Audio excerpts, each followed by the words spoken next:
The fighter and the magic archer actually have a lower total stat growth than the warfarer, and the mystic spearhand has the highest, with the sorcerer and trickster close behind.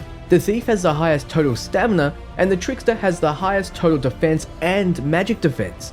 Surprisingly, the Mystic Spearhand has close to the highest strength and magic in the game, but unsurprisingly, the warrior has the highest strength and the sorcerer has the highest magic. So Dragon's Dogma 2 introduces a lot of vocations to the game, along with a lot of numbers, but doesn't do a good job of explaining just how relevant they are. So I thought, wait a minute, is the warfarer actually that bad, statistically, as we were told even before the game released that their downside is drastically lower stats? Well, in order to assess that, I had to make this handy dandy spreadsheet listing all the relevant stats from each vocation. I took off all gear, all augments, and just had a look at their base stats, and then I used those to work out the average growth per level. I used my level 73 Arisen, as the higher the level, the more accurate the averages will be. The results were actually quite interesting and enlightening. Do note that there are a lot of factors that don't make these entirely accurate. For starters, you gain health and stamina as you level, and I haven't included those in the total stat gain per level section,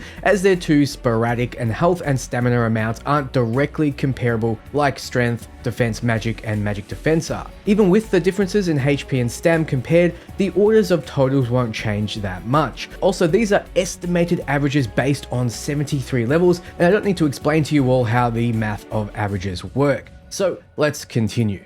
First, health-wise, unsurprisingly, the warrior has the highest, followed by the fighter. With relatively high defense, these two vocations are best at absorbing physical hits. However, they have dirt low magic defense, with the warrior having the lowest amount in the game, and not by a small amount. The trickster is actually the single most defensive vocation in the game, with the highest defense and magic defense out of any vocation, which offsets the slightly lower health. It makes sense since they're a vocation all about pulling aggro from enemies and doing no damage. In terms of stamina, the fighter, mage, warrior, sorcerer, and warfarer all have the equal lowest, with the thief having the highest with over a third more.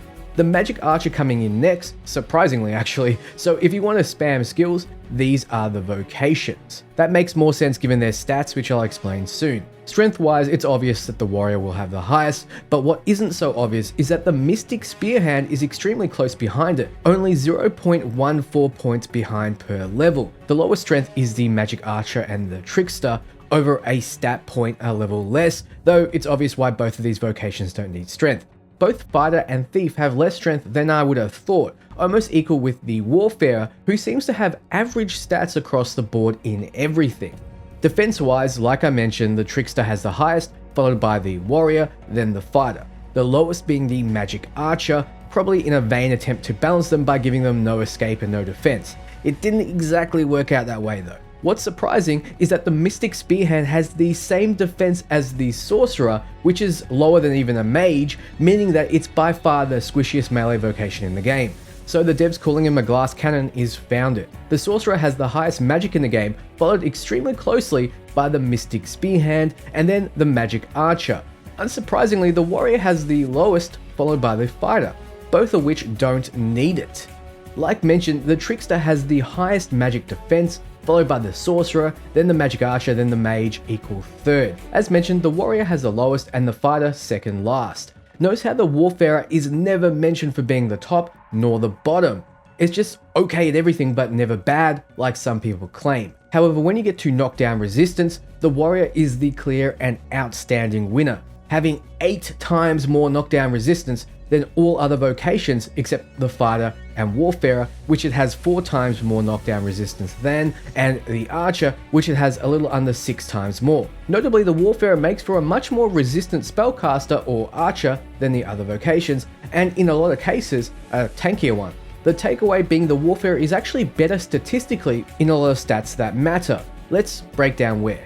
As a fighter, the Warfarer will be squishier and deal less damage, but have higher magical resistance, which isn't really worth the trade-off. As an archer though, the Warfarer has basically the same strength, less stamina, and the same stats elsewhere, but higher knockdown resistance. So you'll be trading a bit of stamina for a bit of knockdown resistance, which may be worth it when you consider their ability to switch skills and weapons and have better armor on overall. As a mage support, the Warfarer is superior across the board except for magic and magic defense, making the Warfarer a superior mage, unless of course you want to be a primary spellcaster mage or use your ultimate ability. Though being able to switch to a Duospear for example and using Mirror Shield is superior in my opinion for a support. You're better off going Pure Thief if that's your vocation, as the Pure Thief's ultimate is so good it's hard to look past. Stat-wise, they're similar except when it comes to stamina, which the Thief has a lot more of, and knockdown resistance, which the Warfarer has more of.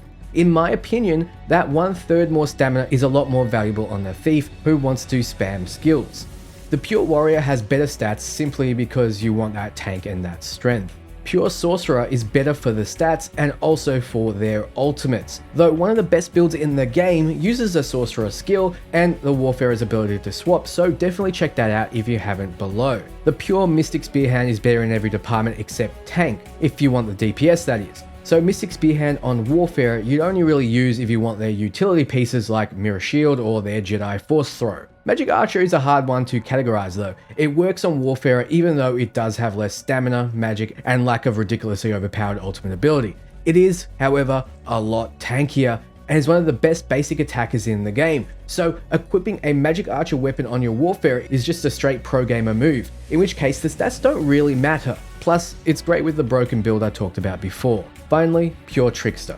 If you want to be able to actually do damage as a Trickster, then you want to weave in another weapon as a Warfarer. You'll be much less tanky, but you'll be able to do more than just watch your pawns fight and run around in circles kiting your enemies with your effigy. In this case, Warfarer is a lot better and the stats are irrelevant. So out of 9 vocations, 6 are decent on the Warfarer, where the stats are better or the ability to switch weapons actually helps them out. So when you look at the total stat growth of strength, defense, magic, and magic defense, the Warfarer actually isn't that bad at all. You'd expect them to be in the dirt after having so many upsides, especially the ability to equip any weapon and any armor you want, which generally offsets stats. They have a 14.04 total, whereas the Fighter and Magic Archer are lower with 13.9. The highest stat growth is Mystic Spearhand at 15, but that's because they want both magic and strength based offense to be high. Sorcerer is next, but keep in mind their health is quite low, and that's not taken into account with averages. Trickster is next, then Mage. However, the gross of all vocations are within 1.1 points per level of each other, which is relatively close. Too close to definitively say that one vocation is statistically worse or better than another. So in that way, Warfarer is actually not at all let down by its stats like most people feel. However, it's not as easy as just looking at stat growth. An example is the Warrior, who has at level 23 functionally 100 more strength than the Trickster, but Trickster hits higher on the average stat growth. Functionally, strength is a lot more important than magic defense, where a lot of stat growth goes. So if we remove magic and magic defense, the Warrior has a higher stat growth. So this is all to say that where the stat goes is sometimes more important than how many they have on average. In that way, the Warfarer sits in the middle, okay at everything but never stands out at anything either, which is a lot better than being last, but also not as good as being first. When you can only choose one vocation at any given time, sometimes it's simply better to go with the speciality for a role rather than a master of none. If you take away the offensive stat that each vocation doesn't use, like strength for mage and magic for fighter, then the total growth looks a bit different. In this case, the Warrior is actually the standout, with a growth of 11.45.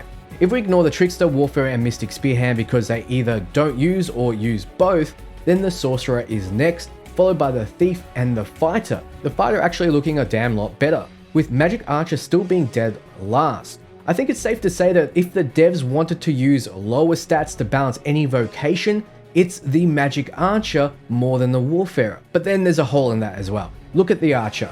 No reds in any of their stats, meaning they don't have the lowest of anything. However, they can dish out some extreme damage because they're just so good at hitting weak points, putting out consistent damage, and their skills are so powerful. They also have an instant kill arrow, different arrow types, and so on. All this to say that skills and gear are more important than stats. In that case, the Warrior, with 3 stats that are in the lowest out of any vocation area, they should have some powerful skills. This is not the case at all. Instead, the warrior gets its power from its gear and its high strength stat. Its weapons have the highest base damage out of any in the game, with the most knockback. Why is the fighter so weak? Well, it essentially gets an extra gear slot in that it can equip shields with their own stats. From this analysis, we can draw a few conclusions, but I'm interested to know what you take away from this. Let me know below. I would need to make this video if the devs were a bit more transparent on the strength, the growth, the stats, and the like in their game, but hey, at least we have a community that comes together and works it out. So for everything RPG, you're in the right place. Ciao friends.